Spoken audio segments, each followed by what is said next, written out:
Welcome to another edition of the UTPA Coaches Show. I'm Dan Elizondo with Dan Hipsher. Coach, Happy New Year. Happy New Year to you, Daniel. How has your break been? Well, pretty active, to be honest. You know, we had 3 games before the holidays. Didn't get back in town till the 22nd. Then had a few days off. Brought the kids back the day after Christmas. Practiced for a few days, and then went on to Duquesne and Kent. So, you know, we've played 5 in a row on the road. That's why we put so much emphasis on that Lamar game that day to try to scrape that one through. And it's been tough, but I'm proud of the kids. You know, I looked nationally the other day, Daniel, and I think we have the 125th rated schedule in the country. So we've gone out and competed.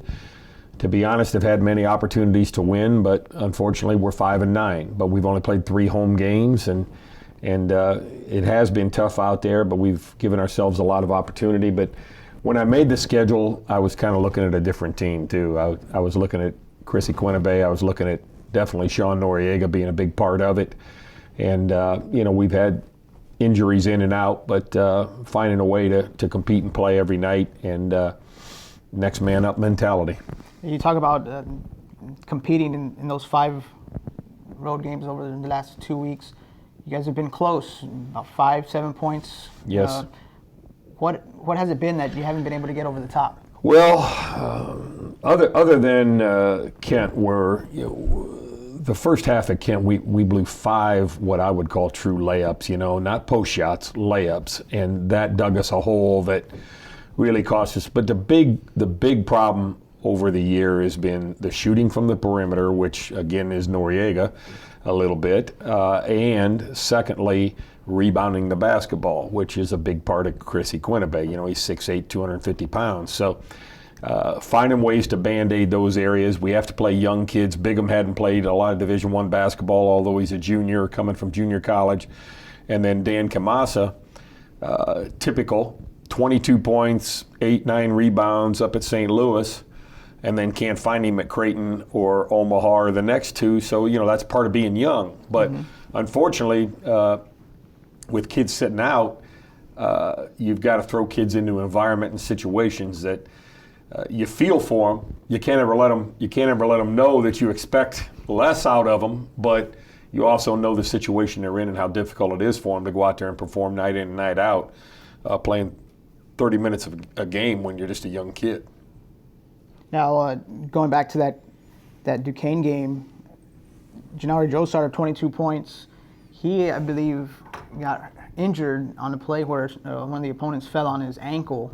I know that first game back after that he was a little bit rusty, but how tough of a player is he to go out there to continue to perform? Well, it's tough. He rolled his ankle in the Creighton game, really struggled against Omaha then, but didn't practice until we actually played the game against Duquesne. And again, they were zoning, so he didn't have to move as much offensively, which helped a little bit. But, you know, again, 7 for 14 from the field, 3 for 7 from the 3 line, 5 for 6 at the line, 7 rebounds, 22 points, 4 assists. So he's a stat stuffer for us every night. I feel for him again because this depth has made him have to carry the load, and people are coming at him 2 and 3 strong sometimes. So it's getting more and more difficult. But that was a night where we just needed some others to step up. Hines had a pretty good night, 7 for 10, but then you look at, you know, Kamasa 2 for 7, Boga 3 for 15, Osborne 0 for 4, Hobbs 3 for 9. You know, we just didn't get a third guy to get going, and Shaquille Boga's been struggling lately, a veteran guard for us, and we need him to get rolling a little bit here.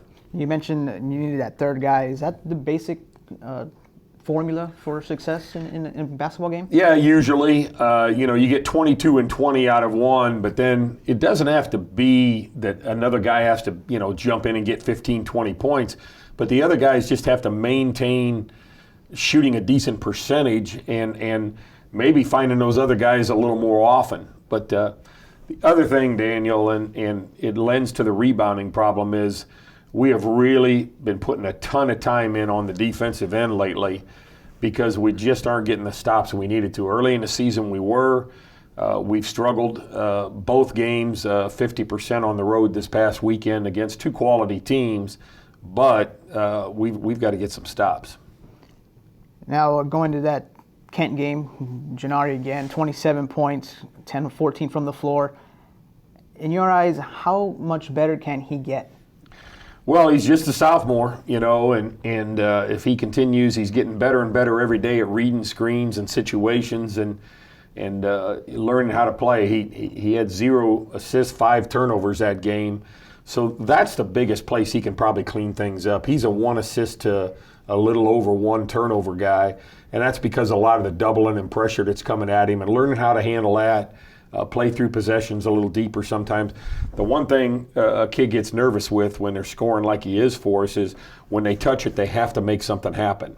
Mm-hmm. And what we're trying to get him to also understand is, you know what, you're allowed to touch it twice in a possession. And you've got to trust in us as coaches and the other players that we're going to make that happen. And it has to happen for us because he's the one shooting the numbers. If you look at our season stats right now, he's shooting 50% from the field, 44 from the 3 line, 77 from the free throw line. We don't have anybody else even close to those kind of numbers. So we've got to play through him, and he's got to have the patience to continue to work and continue to get good ones. But those kind of numbers, they don't grow on trees. 10 for 14, 6 for 9, 9 rebounds. I mean, that's a pretty good player right there, and now we've got to shore him up handling the ball, and probably his biggest improvement will come on the defensive end. And you talk about shoring up and handling the ball. A big number that I saw over the break and over the last 5 games was your turnover numbers. They've been pretty low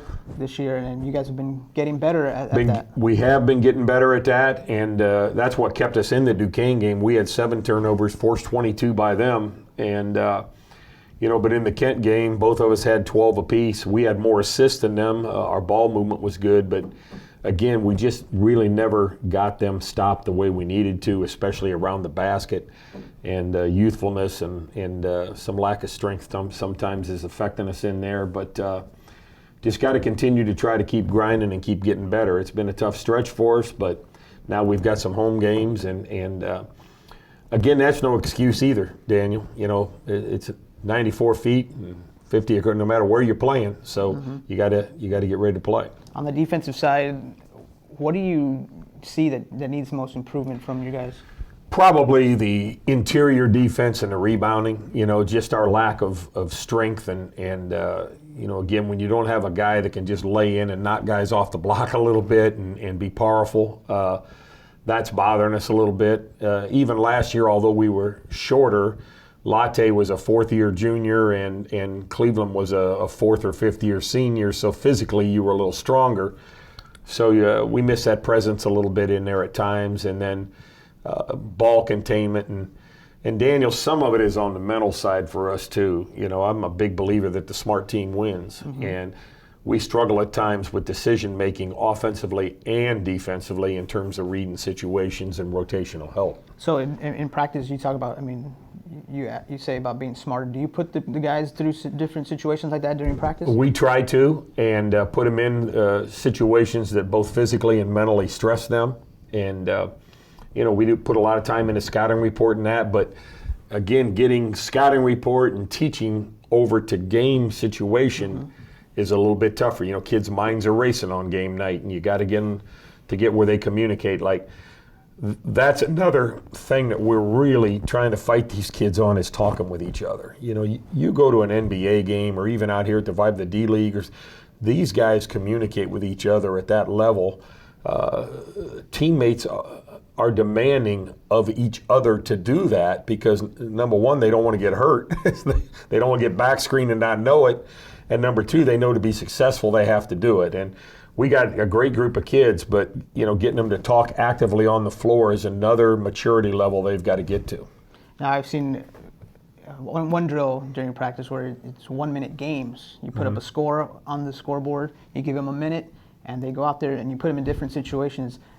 Does that help them a little bit with the game? No doubt about it. Those are all pressure-filled situations that you try to get involved with to make them think through the game and game-ending situations, thought processes.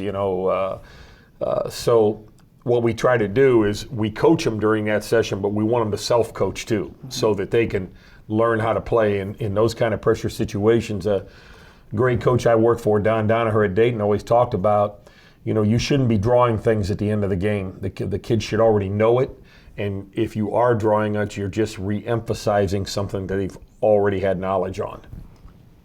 Going forward, Coach, you guys have a home game on Wednesday against Our Lady of the Lake. You host Chicago State, and then you host UTSA. What can you tell me about Our Lady of the Lake first? Well, I'll tell you this, we struggled with Kingsville in here getting them stopped, and Lady of the Lake beat them by 20. So we know they're formidable. They're coming in here, NAIA team. As I say, on the men's side, typically lower levels don't necessarily mean lesser athletes. It just means guys who maybe have academic differences that don't qualify at the Division I level. So they'll be athletic, long, they scramble a lot defensively, they run and shoot. I mean, they're an active bunch. They're not real big, but they'll stretch you out and make you play. And then Chicago State, young team, lost a lot of veterans last year. Got a kid named Rogenberg back that's a pretty good scorer, or Rosenberg. But, a team like us that has struggled but has pretty much lived on the road. And then San Antonio, a team we beat by a bucket up at their place. And they've already added a great point guard that wasn't eligible when we played them. And they've got a nice team. I was watching them last night. They had a really nice win at North Texas last night. So good group, and that was a good win for us early in the year. And now we've got to come back and try to protect that win against home court, which we couldn't do last year. So how important is it to be able to get that W against them this year? Well, it's great beating a Conference USA team twice, and again, that's part of our schedule and the difficult part of it. But it's a big part. But as we all know, the big one is Saturday, conference play, Chicago State. So next week, San Antonio on Monday, a great chance to compete, and then boom, Seattle and Bakersfield on the weekend. So 5 games in the next 10 days. And how exciting is it to get that conference schedule rolling now? Well, it's exciting, and to be honest, it's a good thing for us because it brings balance back to life a little bit. Maybe a couple at home, a couple on the road, a couple at home, a couple on the road, instead of, I think we've played 8 of our last 9 on the road, so it's been pretty tough. I'm the dummy that schedules it, but again, you many times do things thinking of a little different group you were going to have out there. Yeah. Now, as you start conference play, what can you tell me about the conference in general? Well, New Mexico State is, again, the kind of the holder of all conference excellence. They've won the league 2 or 3 years in a row now, been to the tournament, out of the conference tournament. Didn't win the regular season last year, but proved themselves really strong in the conference tournament. And they're big, they're powerful, they're strong. Grand Canyon's played well. I think if you look at power ratings, we're 4th in the league right now with the schedule we've played and what we've done. Grand Canyon might be ahead of us. And Seattle.